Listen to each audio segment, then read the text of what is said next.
Thank you very much. Hello everyone, this is Rick with XYZ Modeling and Graphics.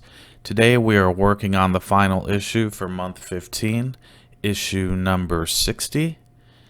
And let's go ahead and jump right straight to the build. Now I hope everyone doesn't mind. I had to speed this one up a little bit. The total amount of time that it took me to get through this issue was just made for an extremely long video, so I got things sped up a little bit. However, we are not really working on anything new. This is our final wing, and of course we're continuing with the upper port engine, and these details are similar to the last three that we've done, so forgive me if I've got things sped up, but for the sake of brevity, let's say, I decided to go through that.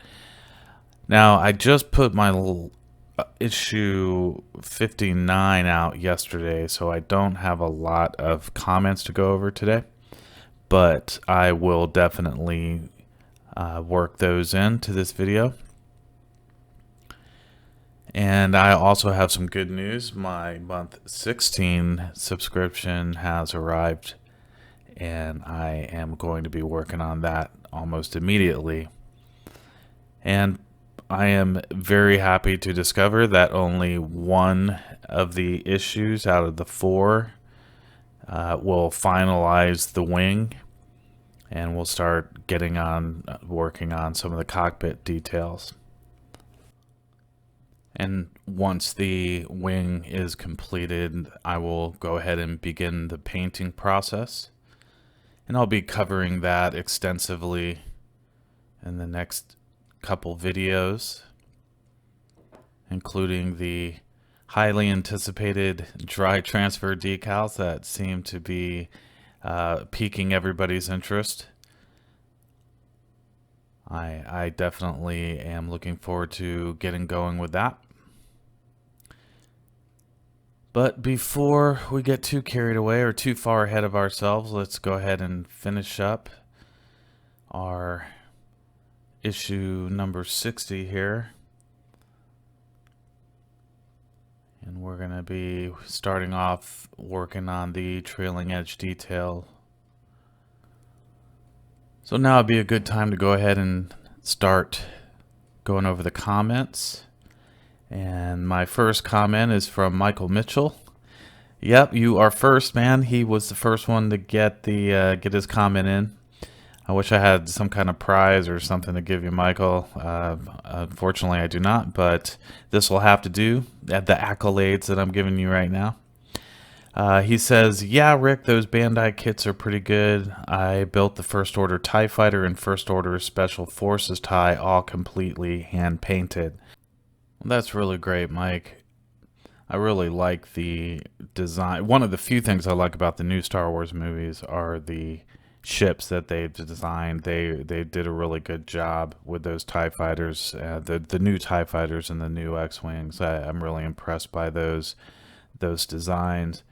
And as far as your hand painting these things, that's great too. I'd really like to see everybody's work that is subscribing to this channel. I mean, I think this is a great forum for everybody to come together and share ideas and share their designs. And if I'll post my email address, my business email address, so that everybody can have an opportunity to send me photos of their models. It doesn't have to be this model; it could be any other model, like Michael is talking about, the X-wing, or the TIE fighters. I really do consider this to be an art form in a way. The model building and the painting and the careful attention to detail that's required to make these things look phenomenal. So it would be great to see everybody's work out there. And with your permission, of course, I would be happy to share it with all of our viewers. So continuing on with the model build here, we're looking at the bulkhead section of the engine and a couple little details that we're adding to it. got to be careful with these. They look similar, but you know the slight differences in getting them inserted into that bulkhead. You have to pay close attention to that. All right, the next comment to discuss is from Larry Goodnight. Hello, Larry. Larry says, aloha again, Rick. I'm looking forward to getting to that last engine and all the little pipes that go on it. Knowing it to be the last. Yes, yes, sir. This is the last time you have to suffer through that process. Was waiting to see if the mod people I have dealt with on the DeLorean was going to have anything for this model as well, but as of yet, no. That's not surprising. I think we'll start seeing more modifications the longer this model or this X-Wing has been out on the market. I'm certain of that. So, you know, it's up to you or all of us to, you know, to wait for those things or just press on or even come up with our own. So I for one, am pressing on. So he also says, obviously, I still have plenty of time to make my own with this build, and that is true. He also mentions he has the Lego Falcon, and he may do a forced perspective photo of it and this model when done, just for the fun of it. Yeah, that'd be really cool. I've seen some of those forced perspective photographs that are out there, and they're really brilliant. I think some of them look really good. And I have that Lego Falcon myself. If you're talking about the UCS one, I have not put it together. It's still sealed up in the box and stashed safely away. I haven't put that one together. I was hoping to keep that one and let it age like fine wine, and hopefully one day it'll be worth more than what it's worth now. But I figured since I have the DeAugustini model, I don't need to put that thing together because it's essentially the same size and scale. So I'm just gonna keep it sealed, and maybe it'll be worth something one day. So thanks again, Larry. I appreciate your input there, and we'll talk to you again soon.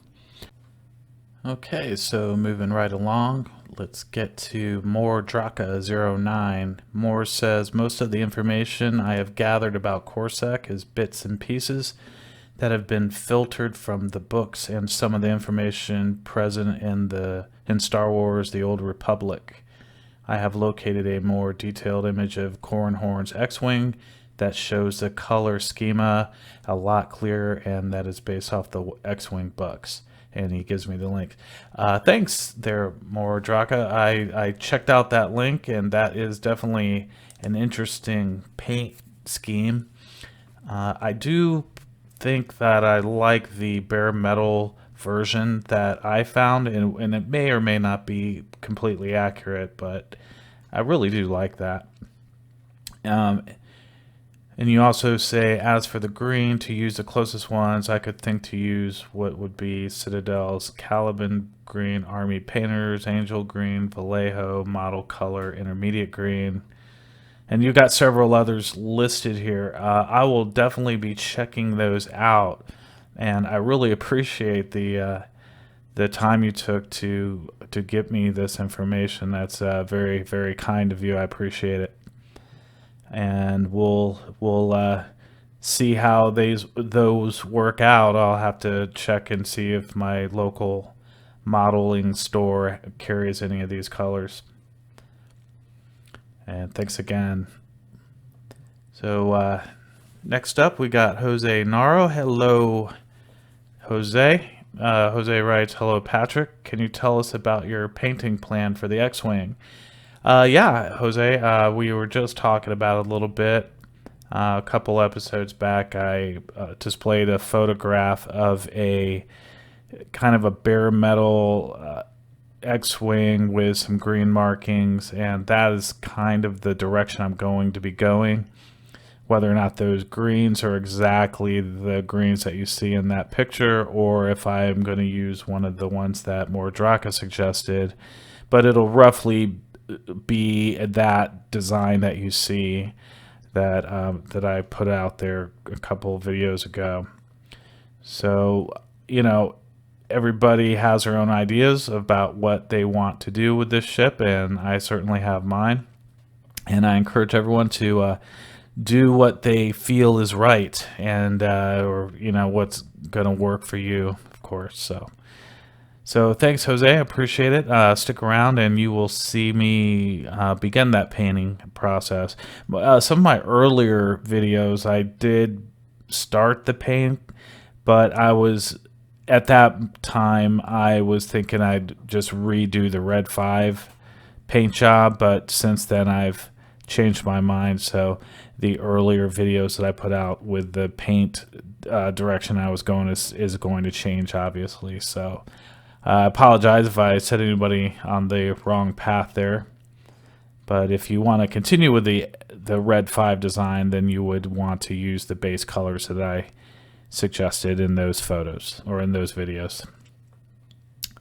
So thanks, Jose, for tuning in. So let's check in with the build here. I'm just now putting some additional piping in, and I've got those parts carefully organized on the side there. And like I had said before, these pieces look similar inside the container. I mean, there's just slight differences in them, so it's very helpful to pull them out of the container and lay them next to the photograph that's numbered, and then just carefully work by the numbers as the magazine describes. And it's not too terribly difficult. And I do use just a slight amount of CA glue at the contact points just to ensure that they remain in place. However, you do not need to use CA glue. They stay in there fairly well. But myself, and I'm sure Larry out there, will probably be using some CA glue to avoid these parts from coming loose and becoming a nuisance rattling around inside our wing. So I'd like to avoid that. So our next comment is from James Cross. Hello, Jim. He writes, "Hi, it's Jim from England.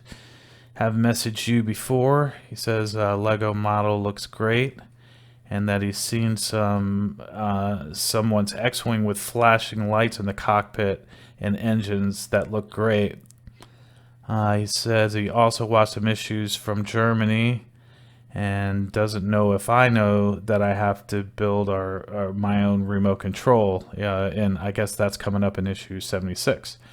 No, I didn't realize we were going to be building the remote control, but I feel like I'm up to the challenge. D'Agostino does a pretty good job of explaining how to put these things together, and I think that'll be kind of fun to put a little remote control together. He says, "Keep up the good work and still love the channel." Well, hey, thanks, Jim. I appreciate it, and thank you to everyone else out there that's watching me and tuning in. It's greatly appreciated.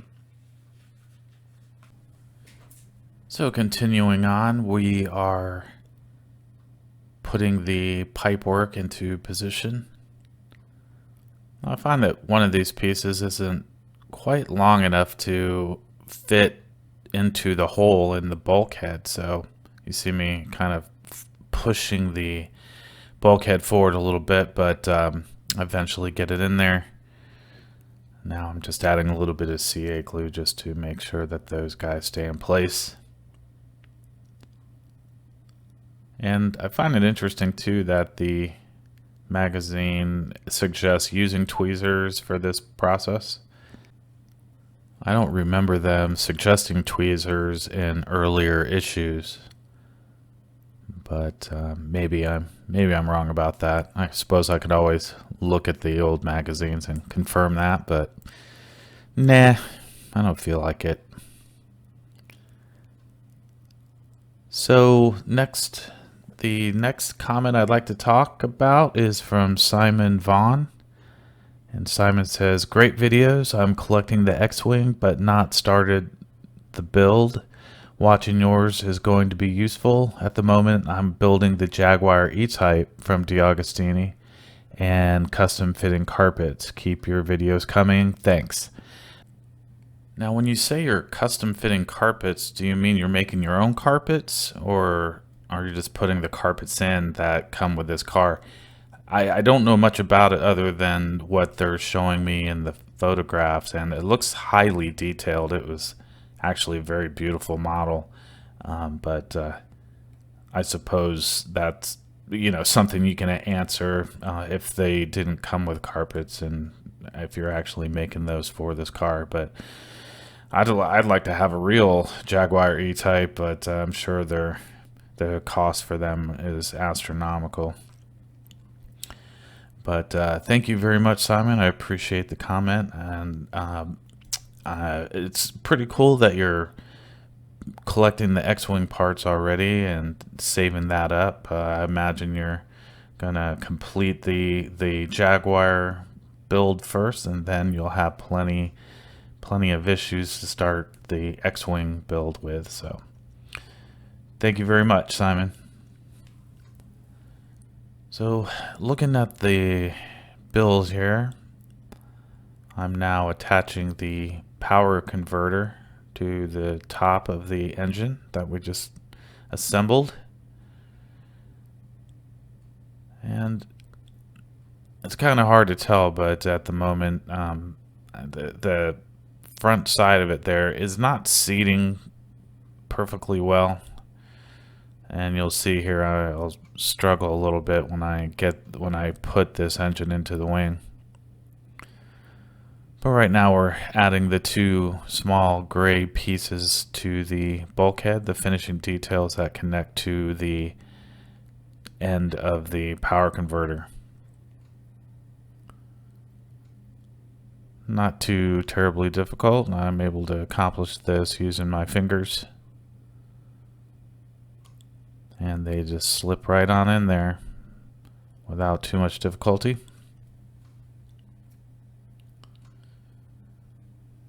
And before we wrap things up, we got Martin Futter bringing up the rear on comments. Hello, Martin. Thank you, sir.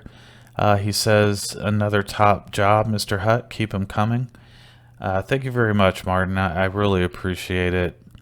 Every one of you that have followed me and have stuck with me so far with this build means a lot to me, and I really appreciate it. And the interactions that we're having is very rewarding too. So thanks again. And I don't know that I would have kept this up had I not had a following that has more or less supported me along the way. So I really do appreciate it. And it inspires me to try to keep these things coming and doing a little bit of a better job each time. Because I didn't really know much about video editing and things like that before I started this process, and it's been interesting to see this channel sort of evolve since the beginning. So thanks for sharing that with me and being a part of that. So as you can see here, I am struggling a little bit to get this part into place. It's a little bit tricky. And it's funny that, if you guys have similar difficulty, you'll struggle, and then all of a sudden it just slips right in, like, without difficulty, just like that. So it's a little bit of a frustration, but as you can see, I'm not perfectly lined up with the intake of the engine there. I'm not really sure what happened, but it doesn't really interfere with the cover of the engine itself that I'm putting on now, so I've decided to forego trying to get that lined up and just go ahead and attach this mount. It's not really that noticeable, and like I said earlier, I'm not intending to break this model down for anyone to peer inside of it and look at those interior details. Now, if you wanted to go to the 3D or Falcon 3D parts and buy those resin prints that allow you to see inside those, you want to make sure that all your details are lined up and looking good.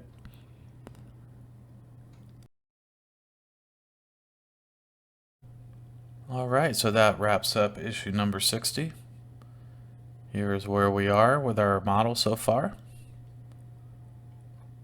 The wings looking pretty good. So thanks everyone for joining me. Next week we will have issue number 61 out. So until then, take care and happy modeling.